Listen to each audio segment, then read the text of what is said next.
9 கிரகமும் உச்சம் பெற்ற ஒருவன் எப்படி இருக்கான், எப்படி இருப்பார் அப்படிங்கிற ஒரு கேள்வி என்கிட்ட கேட்டாங்க.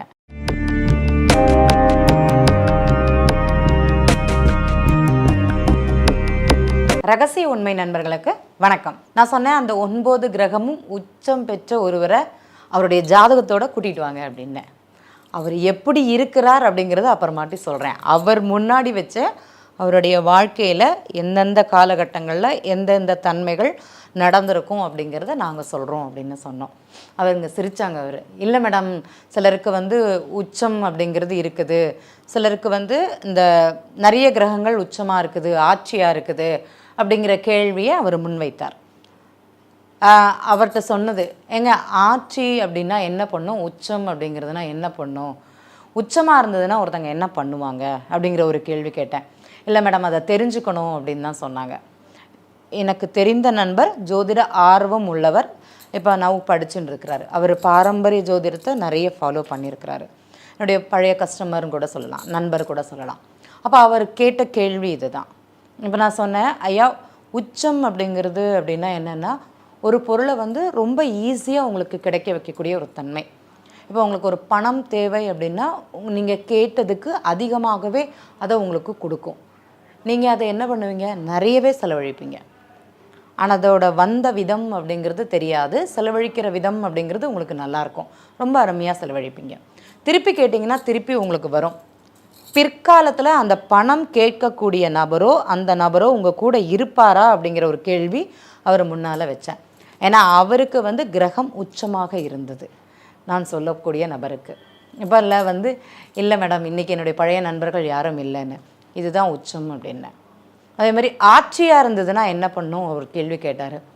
கண்டிப்பாக ஆட்சியாக இருந்ததுன்னா தன்னுடைய வேலையை அவர் பலமாகவே செய்வார் அப்படின்னு. நான் என்ன வேலையெல்லாம் செய்வாருன்னு நாங்கள் எப்போதுமே பார்க்குறது அக்ஷய லக்ன பத்ததி முறையில் தான். இப்போ உதாரணமாக அந்த நபருக்கு துலா லக்னம் அக்ஷய லக்னமாக இருந்தது. நீங்கள் பிறந்தபோது குரு ஆட்சியாகவே இருந்தாருன்னு வச்சுக்கோங்களேன். அந்த குரு உங்களுக்கு என்ன செய்வார் அப்படிங்கிறத தான் கேட்டேன். இந்த குரு இந்த துலா லக்னத்துக்கு 6ஆம் அதிபதி. அவர் என்ன பண்ணுவாருன்னா கடனை தான் உங்களுக்கு கொடுத்துட்டே இருப்பார். அதுவும் பெரும் கடன் அப்படிங்கிறத அவர் கொடுப்பார். அதே மாதிரி இந்த கிரக பார்வைகளில் எடுக்கும்போது குரு பார்க்கக்கூடிய இடங்களையும் அவரோட வேலையை, அந்த பிரச்சனை அப்படிங்கிறத வேலையை தான் அதிகமாக செய்வார் அப்படிங்கிறது சொல்லலாம். இப்போ அதே துலா லக்னத்துக்கு சுக்கிரன் இந்த லக்னத்திற்கு லக்னாதிபதி. அவர் தான் அஷ்டமாதிபதியும் கூட. அப்போ இவராட்டி நமக்கு நல்லது பண்ணுவாரா அப்படின்னா இவரும் தன் பிரச்சனைக்கு தானே காரணம்னு சொல்லலாம். அவர் சரியாக இருப்பாரானா அவரும் சரியாகவே இருக்க மாட்டார். நீங்கள் ஆட்சின்னு சொல்லக்கூடிய கிரகம் ரிஷப லக்னத்தில் இருக்குது. ரிஷப லக்னத்துக்கு உங்களுக்கு சரியாக இருக்குமானா அங்கே சரியாக இல்லை. உங்களுக்கு பிரச்சனை குறைக்கூடியதே அவர் தான்.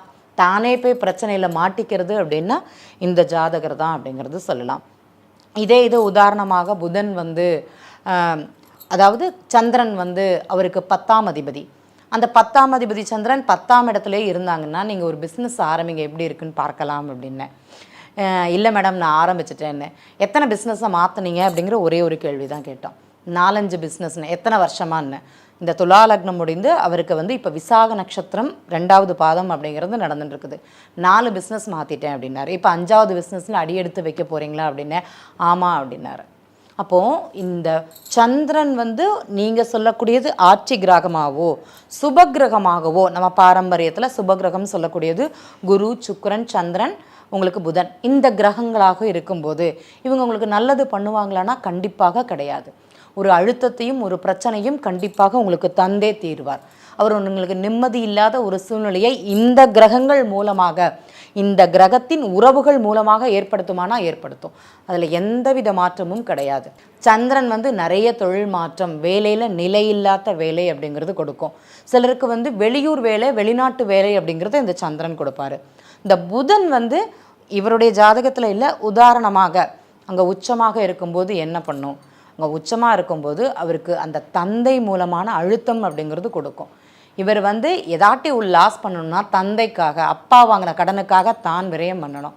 அப்பா சொத்தை வாங்குறேன்னு சொத்து வாங்கியிருப்பார், அதுக்கு டாக்குமெண்ட் இருக்காது, எதுவுமே இருக்காது. ஆனால் என் பிள்ளையில பேரில் மாத்திரம் வாங்குறேன்னு வாங்கியிருப்பார். இல்லைனா எதையாட்டி சேர்த்து வைக்கிறேன்னு சொல்லிட்டு வெளிநாட்டு கம்பெனியில் எங்கேயாட்டி போய் இன்வெஸ்ட்மெண்ட் பண்ணியிருக்காரு. அவ்வளோதான். இவர் சேர்த்து வைத்த பணம் அத்தனையும் அங்கே அப்பா மூலமாக இழக்கக்கூடிய ஒரு தன்மை அவருக்கு இருக்கும். இல்லைனா இவரோட கூட வேலை பார்க்குறவங்க இவங்களுக்கு மேலதிகாரிகளாக இருக்கக்கூடிய ஒருவர் இவர்கிட்ட சொல்லுவார், இந்த இடத்துல நான் வந்து இன்வெஸ்ட்மெண்ட் பண்ணேன், நீ வேணால் போட்டு பாரு அப்படிம்பார். அவர் பேச்சை கேட்டுட்டு இவர் பண்ணும்போது இதே புதன் பகவான் தான் இவருக்கு விரயத்தை கொடுக்குறாரு. இப்போ நீங்கள் சொல்லக்கூடிய உச்சம் எங்கே உங்களுக்கு செயல்படுது, ஆட்சி எங்கே செயல்படுது, நீங்கள் சொல்லுங்கள். இதே ஒரு ஜாதகர் உதாரணமாக மேஷ லக்னமாக, இதே துலா லக்னமாக இருக்கும்போது செவ்வாய் வந்து நீச்சமாக இருந்தது அப்படின்னா இவர் மனைவி எப்படி இருப்பாங்கன்னு பார்த்துக்கோங்க. செவ்வாய் நீச்சம் அப்படிங்கிறது நம்ம லக்னத்திற்கு, இந்த துலா லக்னத்துக்கு 4ஆம் இடத்துல செவ்வாய் அப்படிங்கிறது. அப்போ அம்மா மூலமாக அமையக்கூடிய ஒரு பெண்ணாக இந்த ஜாதகருக்கு அமையும். ஏன்னா அந்த துலா லக்னத்துக்கு 7ஆம் அதிபதினு சொல்லக்கூடியது செவ்வாய். அப்போ மனைவி எப்படி இருப்பாங்க, தாய் மூலமாக. அப்போ அம்மாவை எப்படி பார்த்துக்கிறாங்களோ அதே மாதிரி மனைவியை பார்த்துக்கொள்ளக்கூடிய ஒரு தன்மை அந்த ஜாதகருக்கு இருக்கும். அம்மாவையும் தன் மனைவியும் ஒருபோல வழி நடத்தி கொள்ளக்கூடிய ஒரு தன்மை அந்த ஜாதகருக்கு இருக்கும். ஆனால் பாக்கி எல்லாத்தையுமே ஒரு பிரச்சனைகள், ஒரு பிரிவு அப்படிங்கிறது இருக்குமானா கண்டிப்பாக இருக்கும். இதில் எந்த மாற்றமும் கிடையாது.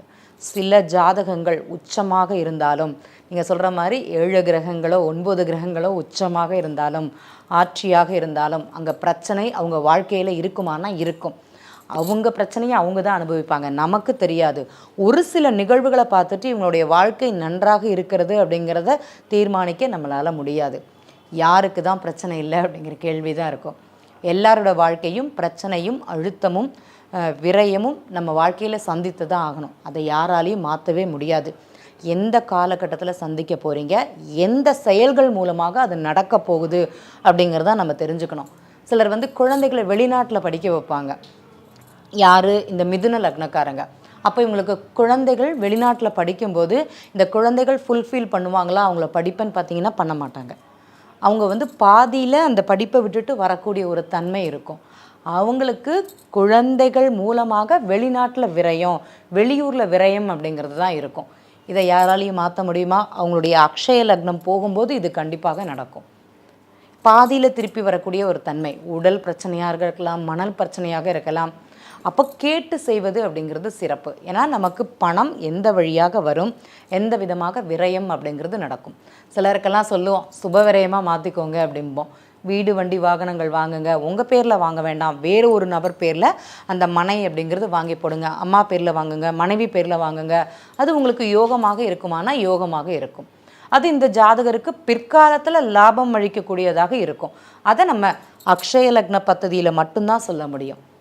ஸோ உச்ச நீச்சம் அப்படிங்கிறது ஒரு அழுத்தம் அப்படிங்கிறது தான் உண்மை. உச்சமாக இருந்தாலும் சரி, அந்த ஜாதகர் எல்லா விதிப்பயனையும் கண்டிப்பாக அனுபவித்து தான் தீரணும்.